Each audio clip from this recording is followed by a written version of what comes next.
ages really is ages 7 to 13. It's about 1 in 6 boys and about 1 in 4 girls. Now, what's important to remember in the statistics, though, is that these, of course, are the kids who talk to us, the kids who say what happened to them. And we also know that there's probably going to be quite a few people who never disclose at all. So these numbers might be a little bit higher than we even think, especially in boys. And, you know, I think I'm probably speaking to the choir here, but one of the things that we really try to teach the lay person is it's not, the weird guy in the white van that drives up to the kids in the park and it's like, hey, do you want to see the puppies in my van? No, it's not that person. Typically it's somebody that the child knows. So when we break down the statistics of who the perpetrators are, 93% of the time, the perpetrator is known to the victim child. So it's very important for us to be aware that this is not the boogeyman in the corner. This is someone that the kid is, typically in the kid's life on a fairly regular basis. Only 7% of the time are these complete strangers to the child. 59% of them are acquaintances, and 34% of perpetrators are actually family members. And this is actually what we see in clinic here at CHOA when we have our sex abuse clinic. These numbers really do pan out in our everyday lives as providers for these children. Now, when I talk to parents and I talk to people out in the community, now, you guys deal with this a little bit more often, so I'm sure you're aware of these misconceptions, but a lot of people in the community still kind of think some of these misconceptions may be true, so that, these sorts of things don't happen in good families, right? That normal appearing, well-educated, middle-class people don't abuse children. And I would say that this is probably true of misconception for both sexual abuse and physical abuse. And of course, we know that this is not true. Anybody can abuse a child. Child abuse happens in all socioeconomics levels, in all ethnicities, all around the world. It's everywhere, right? It doesn't pick a certain group. The other misconception is that children who are being abused are going to immediately tell their parents or a trusted adult. Again, this is not the case. And there's so many different reasons why a child isn't going to disclose, which of course is part of our whole talk. So we're going to get into that as we get into these slides. And then the other thing that is a huge misconception, especially when it comes to physical abuse, and I know that Dr. Iannelli probably talked a lot about this last week, is that children who are being sexually abused are going to have a physical evidence of having that abuse. And as I know you guys already learned, that's very much not true. It is normal to have a normal exam, and actually only about 5% of the time do we actually find evidence of sexual abuse, because that tissue heals so quickly and so well that it is more rare to find evidence than, or to find evidence than to not have any evidence at all. So let's jump into the actual process of disclosure and what that means for a child.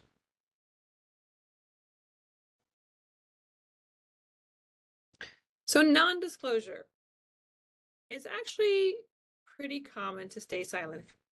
You guys wonder about the artwork that I placed on the sides here. So this is an old medieval doctor mask, and the people, if you wonder why the long nose, is so that you kept the distance between the patient and the physician, so that you don't spread germs. So kind of like your first COVID mask, if you will. Put that aside. So it's actually pretty common to stay silent. A lot of kids stay silent, and we're going to look at some of those statistics. And this is so common that some children may even not disclose at all in the face of having other evidence. If you look at video evidence, so there's a study that was done by Schoberg, and I'm not sure if I'm saying his name right, Schoberg and Lindblad, that talked about, kids that even in the face of having video evidence that abuse was occurring, they said, nope, that person on the video, that was not me at all, right? So they're even denying it then. And another study, Lyon et al. From 2007, and even kids with gonorrhea, they had a sexually transmitted infection. They didn't want to disclose either. And we do actually see this on a fairly regular basis. And there's multiple reasons why this is. I remember this case of this one really sweet girl who, when she came in to see me, her original disclosure, she was 14 years old. And what had happened was that a year prior, so when she was 13, her mother had found some text messages that her stepfather, so mother's husband, had sent to this girl that had some sexual innuendos. They're really inappropriate. And mother had asked the girl about it. And the girl had disclosed that this stepfather had been touching her inappropriately. For whatever reason, the mother at the time, she confronted the stepfather. The stepfather said that he wouldn't do it anymore, but the mother did not separate from the stepfather. So a year passes. Mom finds, more cell phone evidence. The girl says, yeah, it's still going on, but it's only touching, right? And at this point, I don't know why it took mom so long. I'm being judgy here, but mom finally decides that she's going to separate. They report, the girl comes to our clinic. Girl keeps saying it was touching with fingers, right? That's her disclosure. Of course, we still do our exam. Her exam on the outside was a normal exam, but we do sexually transmitted infection testing because even though her disclosure is touching with fingers, whenever there's a disclosure at all, it's always a good idea, especially when you have teenagers, to go ahead and do your panel for sexually transmitted disease testing, because like we're going to get into, disclosure is a process, and it's always better just to be on the safe side and to do the testing. And especially if you have teens, because teens can sometimes also be having sex out of their own accord, consensually, like with a boyfriend or something like that, right? Excuse me, I need to drink some water. Yes, this is a huge thing, the water. You gotta stay hydrated. So the thing that was interesting in that clinic visit, this girl was extremely stoic. She was extremely put together. She was extremely well-spoken. Her mother was very emotional and was very on the edge of coming apart, right? So the dynamic was interesting, that it really seemed like this kid was taking care of her mom a little bit, and you could kind of tell in this dynamic. So, that's not something that I'm going to write down in my clinic note or anything, but it's something that I noted. So, put a pin in that. So a couple of days later, her lab work comes back, and she is in fact positive for trichomonas. It's another sexually transmitted infection. So at this point, we have a kid who she's 14. She's disclosed touching by her stepfather and no other sexual contact of any variety. And I had asked her about boyfriends and things like that, and she had denied. Well, something's not adding up, because trichomonas is in fact a sexually transmitted infection. So I called mom, and 14 is under the age of consent. So I call mom and talk to her about things. And mom says, well, she's not saying anything to me, but she really wants to talk to you. So I have the girl come back to clinic, and I have her come back to my office, and without anybody in there, and we chit chat. And sure enough, she doesn't have a boyfriend. She's never been sexually active consensually. It's just that her dad has been doing other things with her. She's been having penetrative sex with her. And the reason why she had not told was because she knew her mom was going to fall apart. And she just did not want her mom to know everything that had happened because she just didn't want her mom to feel bad about everything. She was legit protecting her mom. So, at any rate, there's so many reasons why kids don't want to say the full story. And this is also one of the many reasons that regardless of what they actually disclose, I'm going to do all the things. I'm going to do STI testing. I'm going to do the exam.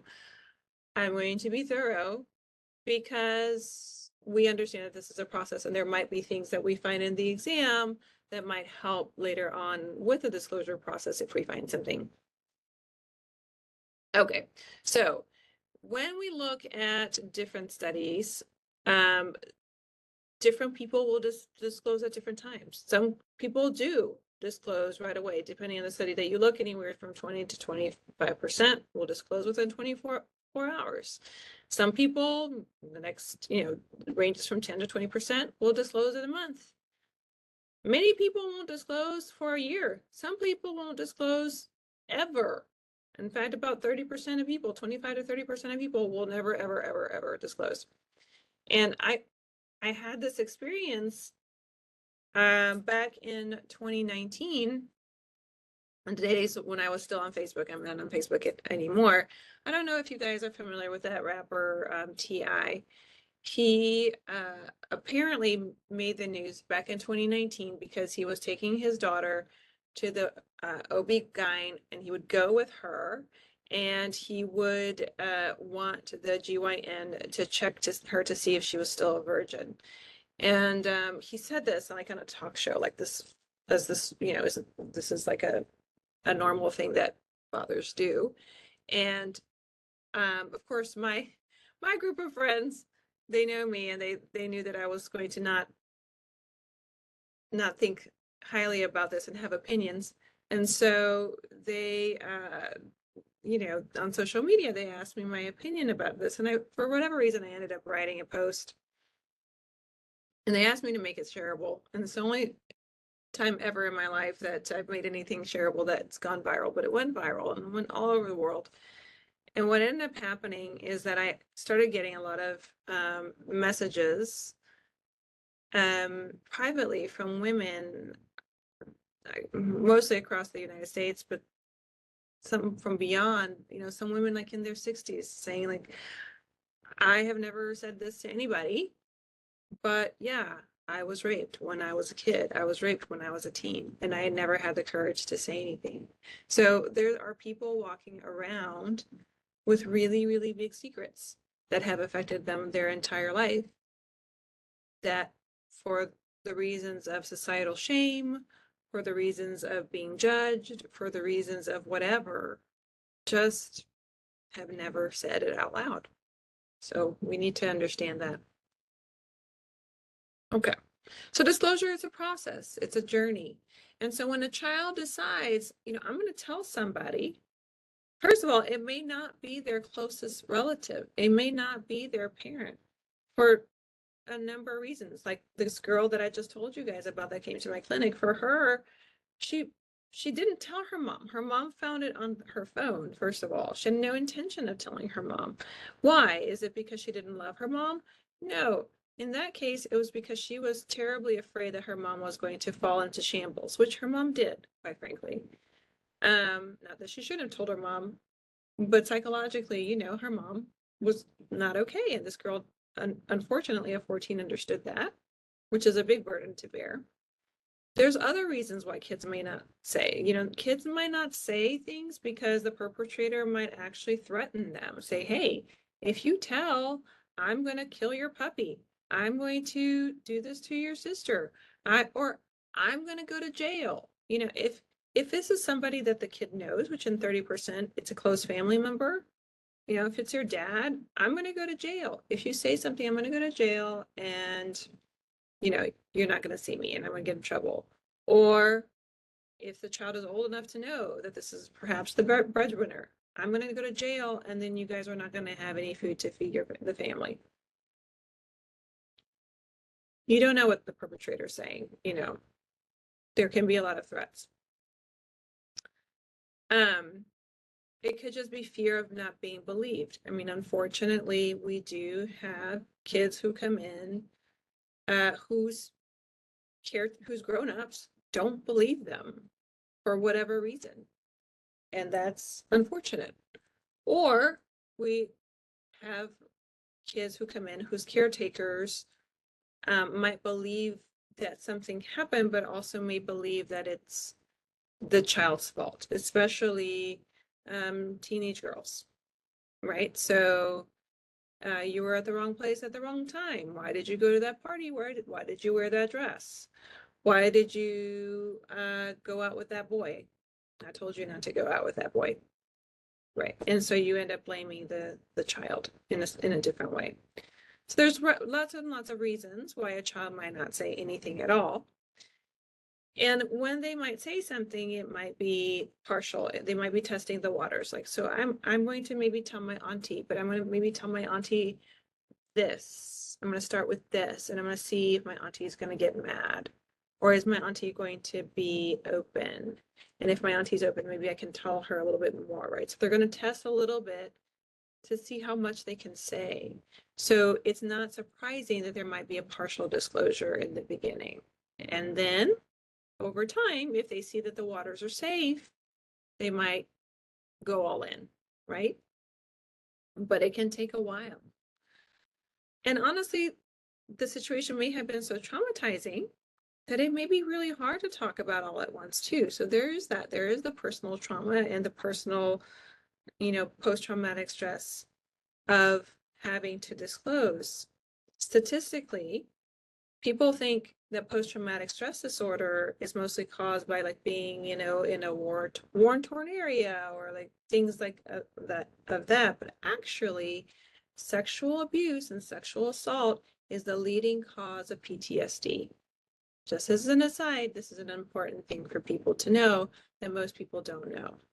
Leading cause of PTSD is sexual trauma. The other thing that is important to understand is that recantation, so taking back what you said, is pretty common. In about 25% of the cases this happens. It's actually pretty rare that children lie. People have done studies about this. Yes, sometimes children lie, but it's pretty rare that children lie about this. They may lie that they stole the cookie, okay? But they're probably not going to lie about this, according to some of the academic studies that are out there. So why do children recant? Well, when you test the waters and you throw out, hey, this thing happened, and all of a sudden you get met with disbelief, you get met with shame, you get met with, oh my God, now this person might go to jail, and how are we going to survive? Oh, never mind. I must have just dreamed it. Nope, didn't happen. What was I talking about? Yep, take it back. I take it back, right?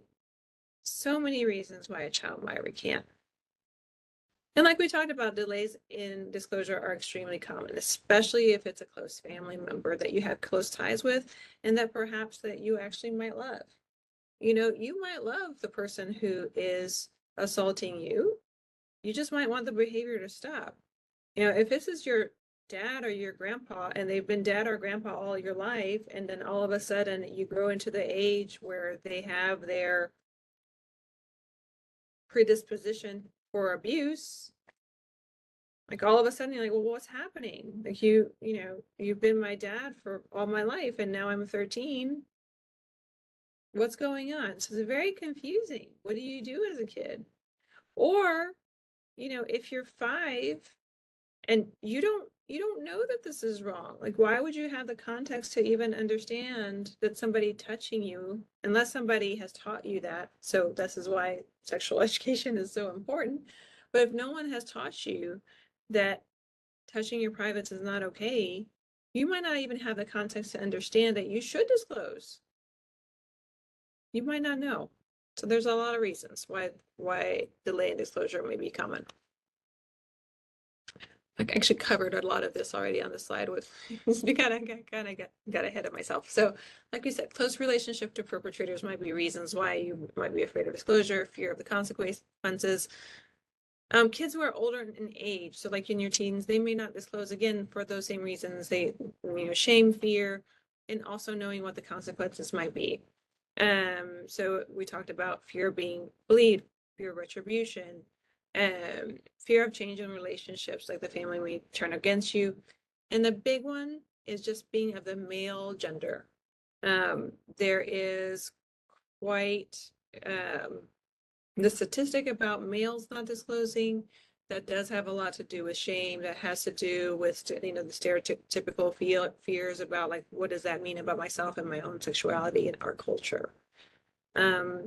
As that becomes less taboo and that becomes more openly talked about, hopefully, boys can start feeling better about making these disclosures. But right now in society, it's still a big deal for a boy to talk about their sexual abuse and assault. When we talk about, kids and how they disclose and who they disclose to and why, there was a study done in 2010 that looked at kids' attitudes to adult transgression. So this is any transgression, not just sexual abuse, and it could be like little things and big things. And they talked to kids who have been maltreated versus non-maltreated kids, and they gave scenarios from adults who do something that's a little bit bad, like they took the cookie, to something that's really bad. And overall, there was definitely a lower rate of disclosure against parents. So if it was a parent that did something bad, kids overall were less likely to disclose versus if it was a stranger, and then they had less problem in disclosing.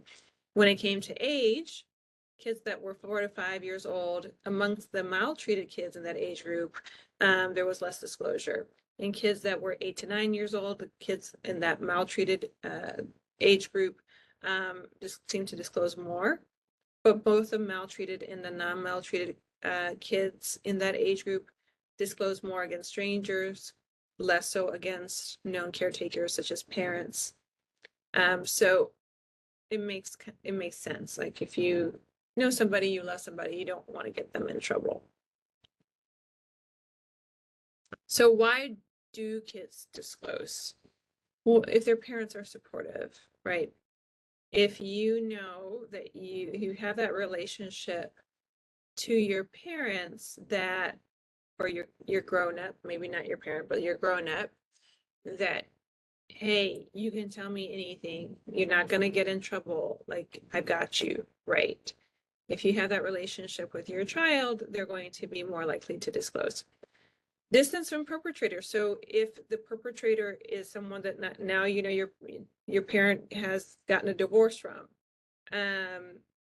that might be the actual time that kids disclose, and that can be a little tricky, because then at that point, like, well, is this part of the the divorce battle? Are people blaming each other for abuse, because that does happen? Or is this like a legitimate disclosure because now the child feels safe? Because that also does happen. So you have to be very careful and really listen to the child and make sure that you're not just blowing things off because, like, they're getting a divorce. It's just part of the divorce battle, right? You gotta listen. You gotta take these things seriously, because this is prime time. Like, oh, they're out of the home now. I am safe. I can speak up. And then if it's a distant family member, like, they live in California, they went back to California, I can talk about what happened over the summer now. They feel safe. So educational programs at school are great. Prevention programs like the one that Tracy is part of. You go to school, you talk about safety and what's not safe, and then there's always disclosure. You can ask Tracy later. There's always disclosures from these educational programs, because kids are like, oh my God, I didn't realize that thing that happened to me. I can talk about it. There's safe spaces that and safe people that I can discuss this with. When they're asked about, how are you doing? Are you okay? I noticed the change in your behavior. I noticed that you've been sad lately. Tell me about that. Like, when kids realize that there's somebody that cares about them, they might actually disclose. The other one is protecting their siblings or other family members. I cannot tell you how many times, and every time this happens, I just like a little piece of me like wants to cry, because how many big brothers and big sisters have told me in clinic, I decided to tell because now my sister is or brother is of the age when I started getting abused, and I didn't want it to happen to them. It's a protective mechanism. I don't want it to happen to this little kid that I love. And so I'm going to speak out. I'm going to be brave and I'm going to speak out. That happens all the time. Sometimes it's, especially the kids that disclose right away, it's the shock, trauma, medical needs. Oh my God, I hurt. That'll help the disclosure process. And then the corroborating evidence. Like I said, sometimes even with videos, even with SDIs, they some kids may not say something, but sometimes, yes, they will. Like, yeah, we have a video. Oh, okay. Then yes, that was me. So this is Detective Kevin McNeil. He's out in the community. He's amazing. I'm sure a lot of you know him. I did a little interview with him years ago.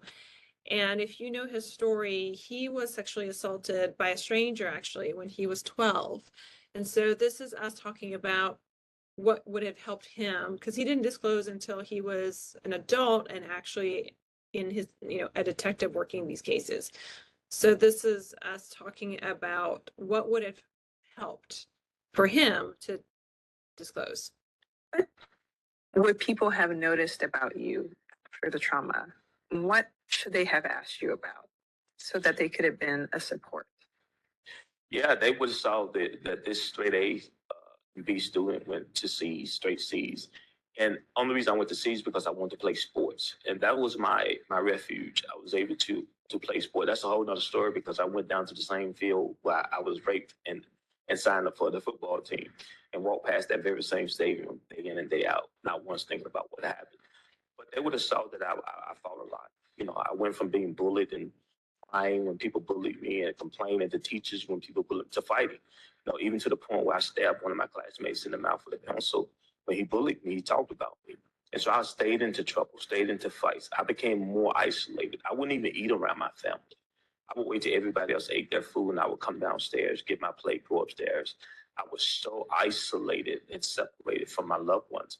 If they would have been paying attention, they would have saw a different little boy. They would have saw a little boy who was so disconnected, who was so to himself and just so stoic and non-emotional and not wanting to be involved with anything at all. And did anybody ever pay attention? No, they judged. Teachers said I was a bad student. And football became my refuge because I think football became my refuge because it gave me an opportunity to hide behind a uniform.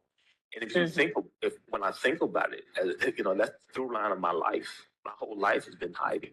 I went from football to the military, from the military to police officer, from police officer to a detective, and then went to Morehouse School of Religion to become, a minister, and so I've always hid behind these so-called good titles because I always thought I was a bad person. But in the dark, I was doing these things that I was ashamed of. I was, and still to this day, I struggle with intimacy, struggle with, emotions. I struggle with being close.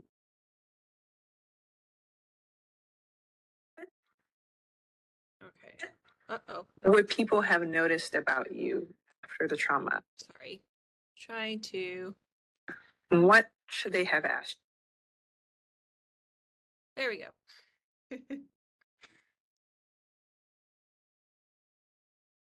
So as we talked about, as you saw there, these are some things that he would have liked other people to have noticed when he was a kid. And this, I think, is true for a lot of the kids. They just, wanting their grown-ups to pay attention. And this is when the kids is going to disclose, when they make that decision, they are going to be testing the waters. Like, how is this adult reacting? Are they shirking away? Are they shocked? Are they seeming to maybe be shocked but still open? Are they still being supportive? Do they seem to be believing me? Are they going to protect me? Are they angry? at me, maybe not angry for me, angry at me, you know, they're going off the deep end. Children want to protect the people that they love, and they also want to protect themselves. They don't want to go through more trauma. And we talked about recantation, and that happens a lot. So it's really important to affirm them and reaffirm them and affirm that we're going to keep their safety. We talked about recantation. It happens in 25%. 98% of the time, they will reaffirm later that what happened to them was true. And it is because of realization of possible consequences. And most of the time, it has to do with lack of the belief and support, especially if their mother in the case doesn't believe, 60% of the times. And there's pressure from the family sometimes to recant as well. Maybe there's fear of the judicial proceeding. I don't want to go to court. I don't want to testify. I don't want to go through all that. So the stress of the process can also play into the recantation. So we need to talk also about memory, because there's also this misconception that kids don't remember well. But when you look at studies, actually kids remember just as accurately as adults, and actually maybe a little bit better, because they don't insert their life experiences, because they don't have a ton as much of life experiences to filter their connections from. But what happens is, you know, trauma can actually throw off the way that you remember things. If you've gone through a major trauma, you might not remember the exact sequence of everything that happened. One of the things, one of the ways that one of my good friends, Dr. Shaylani now, who's in California, likes to explain it. And so I always steal her analogy because I think it's fantastic. It's like, you know, let's say that you made a grocery list and you wrote one thing, one item, each on one Post-it note. Why would you make a grocery list like this? I don't know. But let's pretend that you did it that way. And then you dropped all your Post-it notes on the ground. You might find most, like 95% of your Post-it notes, and you might be able to pick them up. And so you have 95% of all your items there, but you might not have them all in the same sequence. And you might be missing, you know, 5% of your Post-it notes. It doesn't mean that you didn't originally have all the Post-it notes. It doesn't mean that the Post-it notes didn't happen and you didn't have your list. It might be that they're just jumbled a little bit, and that there's some little details that you might be missing. And that's how trauma really plays into the memories that you have. So just because things are a little bit obscured doesn't mean that they didn't happen. At the same time, because of being in that trauma state can make you super hyper aware of minor things, you know, how the room smelled at the time, or like a certain pattern on the duvet cover, right? Or the light coming through the window. Like those little minor details might actually stand out quite a bit. So doing a forensic interview to picking up those details might give a ton of information. So just be aware of those sorts of things as well. So we're going to go quickly through what the trauma response is. So, you know, we're taught that everything lives in our minds and our mind is golden, and we really forget about sort of the way that we feel about things, and sort of like our what lives in other parts of ourselves other than our brains, right? We're really taught about being rational and reasonable, thinking about solution, organizing ideas, and we forget about all our other senses. But that's probably not the best way of going about the world if we really want the full 360 truth of a matter. Our minds don't always tell us the whole story if we're just trying to anchor things in that. I'm going to go through these a little bit quickly because it turns out I talk a lot. So what we really need to do if you want to get the whole story is we really want to embody ourselves within the whole story. And we want to make sure that we're using all our 5 senses, right? Hearing, touching, smelling, tasting. And when we're thinking about our trauma stories and getting a trauma story, all of those senses are going to be super duper important because they're going to be living as part of our trauma history. So when trauma happens, we're shattering a lot of those senses at the time of the trauma because of our response. And this can happen through inherited traumas, major and secondary traumas, even some micro traumas, or toxic stress. So stress doesn't necessarily mean bad and trauma all the time. You have the autonomic nervous system, and that's going to regulate your healthy stress and going back into a calm state. So like healthy stress could be giving this lecture, for example, right? So you get little butterflies in your stomach, you alert your, what's called your, your sympathetic nervous system that,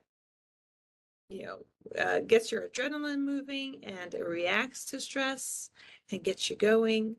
But then after this lecture is over, I'm going to return back to my baseline and chill. And then my parasympathetic nervous system, my rest and digest part of my nervous system is going to kick in back to my normal state. Well, with trauma, you have something you guys have heard is probably fight, flight, freeze, or fawn. The most common ones are flight and actually for our kids, usually it's freeze. But basically what happens, you have that activation of your sympathetic nervous system. So your body is reacting immediately. And that's what I think about it. Like, let's say like you're in the savannah and you're seeing a lion. And going back to this idea that not everything is mental, like you're gonna see a lion and be like, oh, look, there's a lion. I probably should get really like anxious about this. Maybe I should, I don't know, I should get anxious and I should run away, Oh, okay, now I'm gonna react. No, you're gonna see the lion and then you're gonna freak out and you're gonna run away. Unless you're on safari. And then maybe like you take some pictures. But no, if you're just by yourself and the lion's in front of you, you're gonna run away from the lion. Or maybe you're gonna fight the lion because you're that kind of person. Whatever, you're gonna react. But you're gonna feel it in your body first. It's not gonna be a mental thing first, right? Because this is like a subconscious process that's just gonna take over you. And a lot of our kids, especially when it comes to sexual trauma, when you look at the literature, freeze is the most common response. So we have a lot of folks that come in and they'll tell me like, I don't know why I didn't scream. I don't know why I didn't fight. I don't know why I didn't fight. And like at the clinic, at the bedside, I have to say, look, honey, this is your freeze response. And this is what happens. It's not your fault. It's not your fault.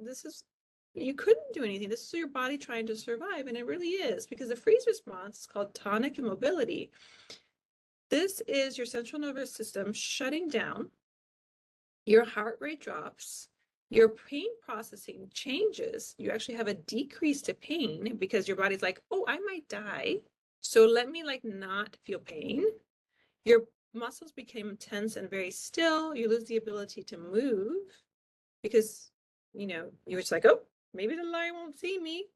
But you become very hyper aware with those tiny little senses. That's why I was saying, like, maybe you'll pick up the smell, maybe you'll see what the pattern is on the duvet, right?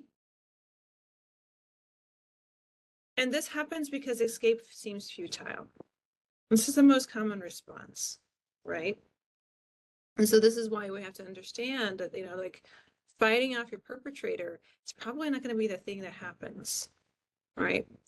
And this is a thing that happens, honestly, when you have both a physical response and an emotional response, which is why PTSD is such a big deal when it comes to a trauma response, especially to sexual assault. In the interest of time, we'll kind of rush through this a little bit. And because I want to touch this when it comes to disclosure and then the toxic stress that happens as you keep remembering what happened to you. When you keep remembering these intrusive memories, you're constantly reigniting that trauma response in your body. And you're constantly having that hyperarousal of looking for those triggers of lack of safety. And I'm going to skip this just a little bit because I'm running out of time at some point. If you guys want a larger trauma lecture, we could totally talk about that. But basically with your trauma response, you have that trigger, you have that hyperarousal reaction, the trauma kicks in and numbing, and it's a cycle. So even when you are trying to disclose, that might actually kick in. So it may you have to understand that when a kid is trying to disclose, this might actually be happening in the background as well.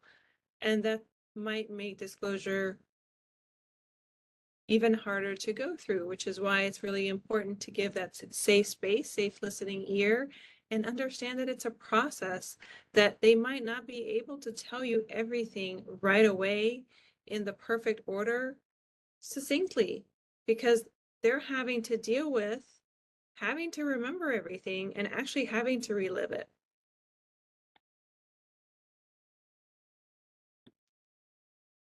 And when you think about these kids shutting down in the long term, if they haven't been able to say this to anybody, especially kids who haven't disclosed at all, you know, when you're numbing your own pain, you end up numbing everything.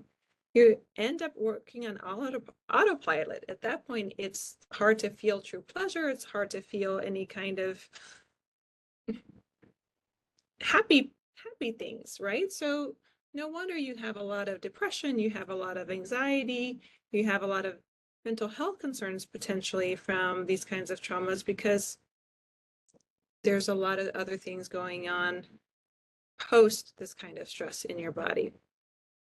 So this is another talk, but when we talk about getting past this kind of trauma, therapy is super important. Not only talking therapy, but there's other kind of modalities that you can use, especially for these kids, to work on all that trauma that's stuck in there. So just in the last few minutes, how to handle if a child discloses to you. Obviously, for you guys, for this audience, they're going to be going to forensic interviews. That's going to be the best modality. But just let's say a child in your life particularly discloses, or if you choose to talk to one of these kids yourself, first thing is don't panic. Please stay calm.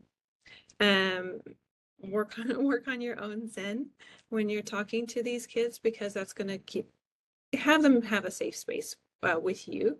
Ideally, be able to have a child speak to you separately so that they're not in a room full of other people that they're having to disclose all these things. Don't expect to get a ton of information at the beginning, because you're just trying to build rapport. So aim for really what's necessary. You know, you guys are the authorities, but you know, depending if this is like a child in your life, leave the nitty-gritty to the authorities. When you're asking questions, be open-ended. I'm speaking to the choir here, but don't be like, oh, did your daddy punch you on Tuesday? That's the closed-ended questions. We don't want to do that. You know, build rapport first. Make sure the kid is comfortable talking to you, and ask things like the whens, the hows, the wheres, the whys. Why did you disclose today? Why was this important for you to tell me this today? You might find a very rich amount of information with that why question. And things like, how many times did this happen? This is a tricky question, because depending on the age of the child, and of course, because they might not remember everything, that, you know, ballpark might be okay for this one. But try to see if they are able to give you any sensory or auditory details of what happened. If they can't, if that's not where they're at, that's totally okay too. Please don't press them. Meet them where they're at. And so some good examples of open-ended questions, you know, when I'm in clinic with a kid, and let's say this is like a physical abuse situation, like, how did you get this boo-boo? And see if they want to tell me. If they don't want to tell me, that's okay. Tell me what happened. Tell me more about that. I'm sure you probably guys have gone through forensic interview training, but like, think about your forensic interview training. Talk to your forensic interviewers. They're the keys. You know, what happened next? How did your body feel? Tell me about the day that this happened. Try to kind of build a picture. And then just last tips, don't force the conversation. Even if the child approaches you, I need to tell you something, and then it gets to the moment they're like, never mind, I don't want to talk about it, let it be. Just assure safety. Hey, if you want to tell me another time, I'm here for you. You know, it's okay. Keep your facial expressions as neutral and as kind as possible. Reassure the child that you believe them. Reassure that they're not in trouble. Do not ever promise not to tell, because obviously you're going to tell people. But you can always reassure them, like, hey, I might have to tell somebody about this, but this is just to keep you safe. And yeah, just be kind. That's the general gist. So that's it, guys. I'll stop sharing my screen. Well, I don't know. You might have questions about my slides, but that is all. What kind of questions do y'all have?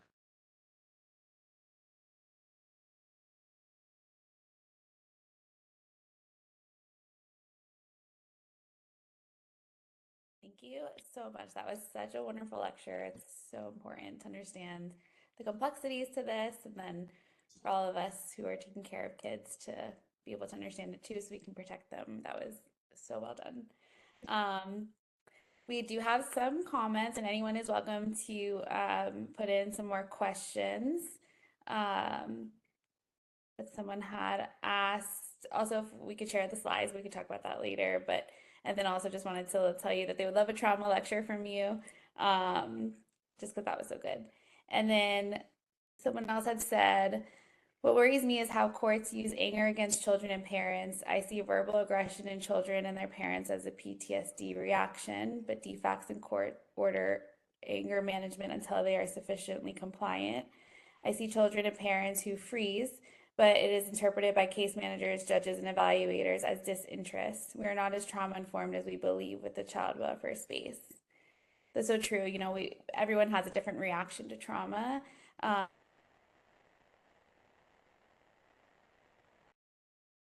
on that comment. Sorry, I lost your audio just for a second there, Carly. What was that? I was just saying, I'd love to know your thoughts on that comment, or if you have any thoughts on that comment. That was Yeah, I mean, that's the thing, like people do react to trauma in different ways. You know, some kids are going to shut down and then become really withdrawn. Some kids are going to act in anger and they're going to lash out.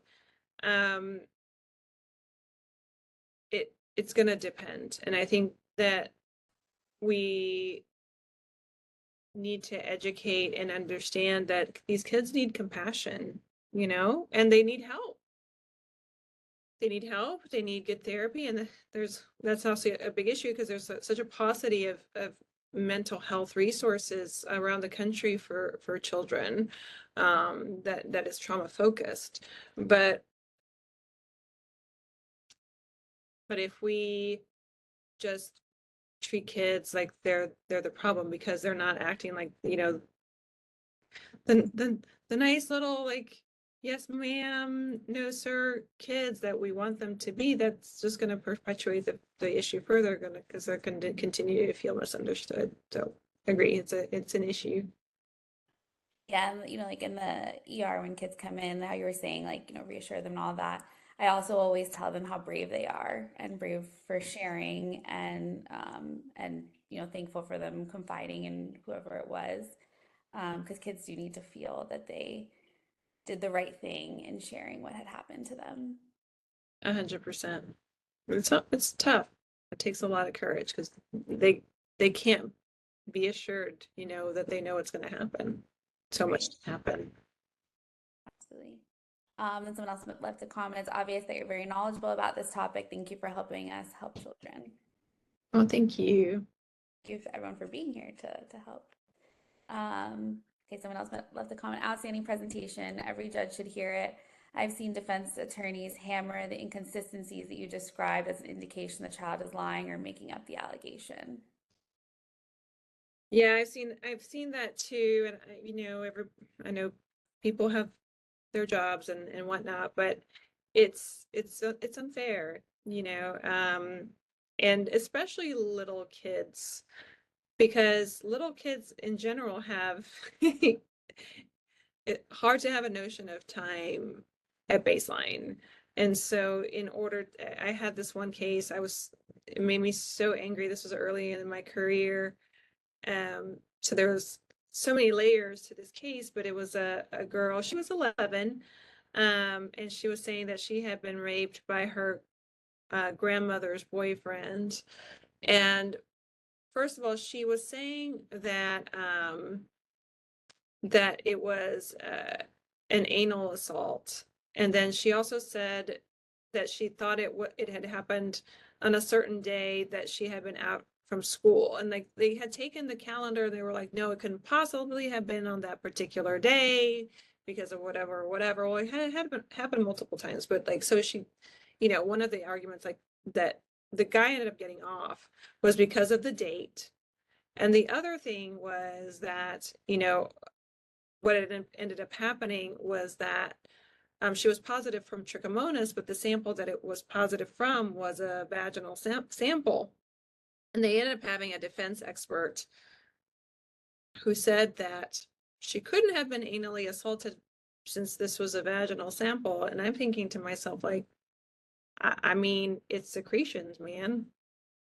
Things travel down there. You're not ejaculating in a vacuum, but okay.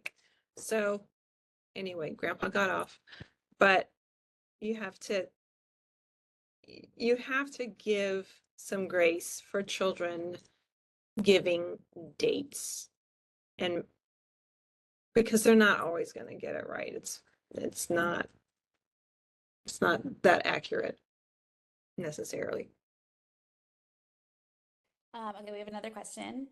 For a divorce battle scenario, I have a case in which a forensic interview was done post-separation but pre-final divorce. The police jurisdiction handling the case closed the case, stating this is a civil matter. The mother was characterized as falsely claiming the stepfather had molested the child, and custody was awarded custody of the infant they shared. Now, infant is allegedly showing signs of grooming. A separate police jurisdiction reviewed the original forensics interview and were appalled that charges had not been filed. When two trained officers disagree over whether sexual abuse occurred by a parent, what sort of expert could be engaged as a witness to examine the FI and testify on the likelihood of sexual abuse having occurred? The shared child had just turned 3 and has not disclosed. I've taken the case pro bono, so obviously my client does not have unlimited expert funds. These are the hardest, right? Because the kid can't say.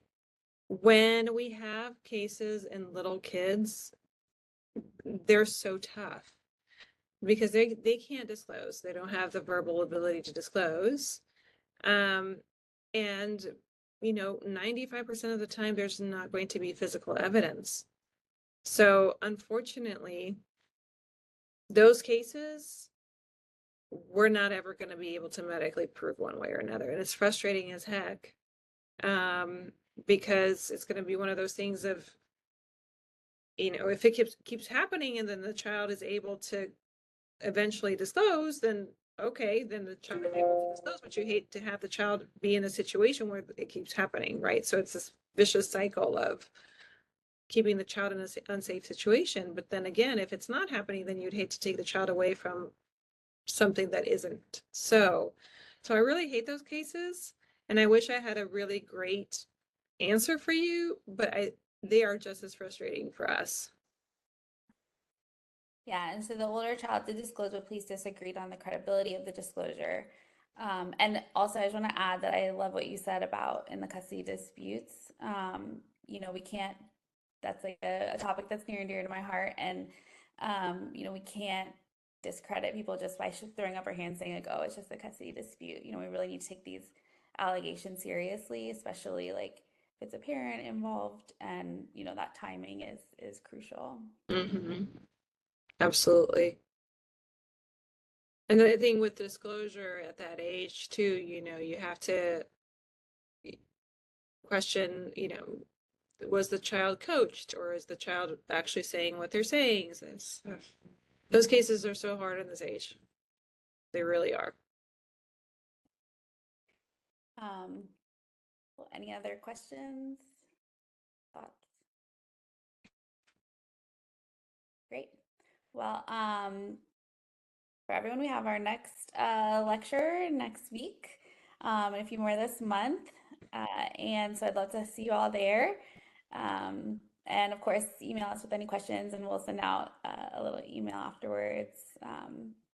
So thanking everyone for coming.